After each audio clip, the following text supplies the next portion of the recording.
Without doubt, the most famous video on this channel is the gate video. Seeing a ball. Then we've got Florida on the ball further down. South America here, top of South America, and then the equator.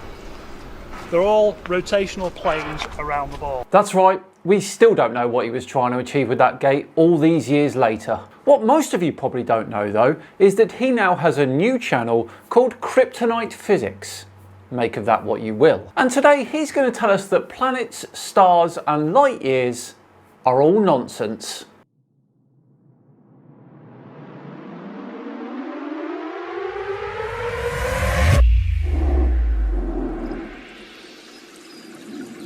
Hello all and welcome along to another birthday celebration week video with me, Simon Dan. Thanks very much for joining me.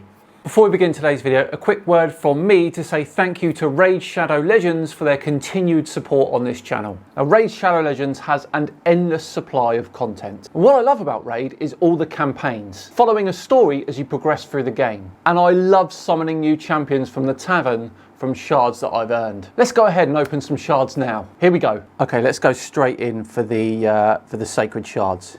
Here we go. What's this? Nice. Pharaonics level 1. That'll do nicely. Okay, come on, next one. Oh my word, a Magnar. He looks unreal. 5,880 health points as well. Let's try a couple of purple ones. Oh, I love this. I love opening shards. Oh my word, the Bloodhorn. Whew, look at that dude. If you haven't started playing yet, what are you waiting for? Click the link in the description or scan my QR code to get insane bonuses only available from my link. On sign up, you'll immediately get that huge starter pack with an epic champion Tagoar from the Orc faction. And you'll get another starter pack after reaching level 15 that includes an epic Grizzled Jarl from the Dwarves faction. And if you've previously played Raid on your mobile device but stopped or deleted the game, we have a special separate welcome back link in the description just for you. This link grants returning players a bonus package featuring the champion epic Tagoar. Remember, this bonus for returning players is available exclusively through this separate link and only for mobile devices. And after downloading with my link, use a promo code Monkey King to get a legendary champion Sun Wukong for free. That promo code is available till the end of November only. Be fast. Come find me under the name Simon Dan and join my clan, the Snow Wolves. Right, on with today's video from Kryptonite Physics, or the Gate Guy as we all know him. He thinks planets and stars are all nonsense. Well, in the words of our favourite demonstrable realist, let's have a look.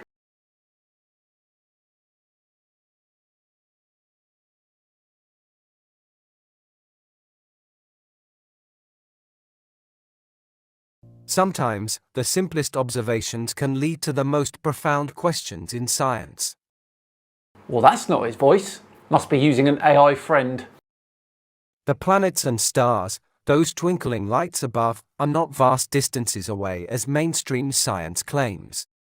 It's not claimed, it's proven. Let's take Jupiter for example. Here are a couple of ways that we can work out its distance. Firstly, we can take note of Jupiter's apparent position against the background of stars 6 months apart. Now, by doing this, we know one side of a triangle. Our orbit radius times 2. And we know the parallax angle to Jupiter, so we can then calculate its distance using trigonometry. Secondly, we can use radar. We can send a radar signal to Jupiter and then measure the time it takes to come back to Earth. Easy as that really, my friend. As you look at the night sky, on a clear night, you see an abundance of lights, with different colors and brightness.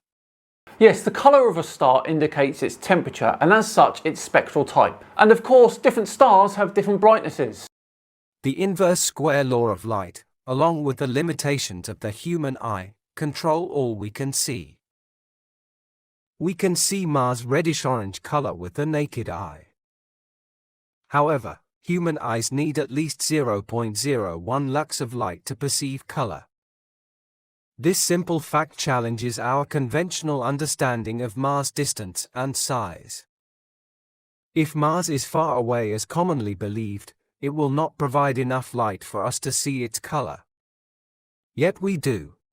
Now, the maximum apparent magnitude of Mars is around -3. The lower the number, the brighter the object here, by the way. And the Moon has an apparent magnitude of around -12.5. Now, lux is not the best unit to use when talking about the visibility of planets, as it's a measure of the intensity of the light. But there is a relationship between apparent magnitude and lux. That's the cool thing about science, Chris. There normally is an equation for most things. And it turns out, if you do the maths, an apparent magnitude of -3 turns out to be about 0.011 lux. So it would mean that we could see Mars's colour, wouldn't it? But that's sort of irrelevant, because that's not the whole story. Because lux is a poor unit to use, as I stated a minute ago. Lux measures light over a surface area. It's defined as lumens per square metre. And stars are point sources of light. It's much better to use luminosity or magnitude when we're talking about objects in the night sky. This observation doesn't align with traditional measurements of Mars' orbit. We see the color of planets and many objects in the night sky. Given that human color vision requires at least 0.01 lux, this observation has profound implications for our understanding of the night sky. Except it doesn't, for the reasons I just explained. If these celestial bodies are providing enough light for color perception, they must be significantly closer than conventionally believed. Well, no, because using lux for stars is even worse than using it for planets. This simple yet crucial observation tells us we need to fundamentally re-evaluate our understanding of astronomical distances, object sizes, and the structure of our cosmic neighborhood. This expanded perspective shows us we need to reconsider the entire model of the cosmos. You and your Fleur friends are welcome to do that. We'll wait until you're able to predict eclipses, planetary motion and star positions for the next millennia. Good luck. The Moon reflects, on average, 15,600 lux of the Sun's light. From the full Moon, our eyes receive approximately 0.5 lux. So the Moon radiates the Sun's light on Earth at an illuminance of 0.5 lumens per square metre. Now that works for a full moon. The Sun, for example, throws 100,000 lumens per square metre onto Earth's surface at noon. And you know this, because the Sun's really bright at noon. I know what you're thinking though. If the Moon reflects around 12% of the Sun's light, then why is the lux value of the Moon not 12% of the Sun's? Well, lux, as we mentioned earlier, is how much light is reaching the observer, not how much is being reflected. If the Moon was 130 times further away, it would not be visible. Well, actually it would, because that would mean a distance from Earth of around 50 million kilometres. Now we can see Mars, which although has a slightly higher albedo than the Moon, is 56 million kilometres away at its closest point. As I said before, lux won't work when it's that far away. We are told Mars is 139 to 750 times further away. Mars reflects less light than the Moon, but we see its light and color. At those distances, this would not be possible. No one's seeing it at its furthest point away because it's behind the Sun. The brightest star in the night sky, Sirius. It would be 25 times brighter than the Sun at the same distance. At 8.6 light years away, seeing its blue-white glow would be impossible. It would not be visible.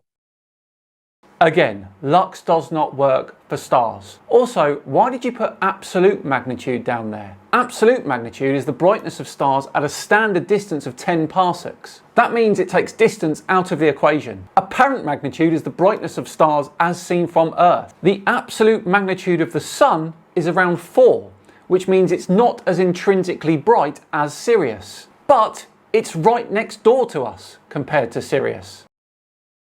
At their stated distances, seeing the color of planets and stars is a massive problem. It's really not. And if they were indeed faking it, don't you think the fakers would have suggested that the stars should be closer if indeed they were too far away to be seen? None of them would send our eyes the required level of light to perceive color. Telescopes just intensify the problem. As they magnify, they reduce the level of light to the individual rods and cones of our eye. What's he on about? The whole job of a telescope is to collect more light. Is he serious? Part 2 in this series of short videos is about the inverse square law of light. Yes, and we've seen how you flat earthers have butchered that phenomena as well. Part 3, how our eyes see and perceive light.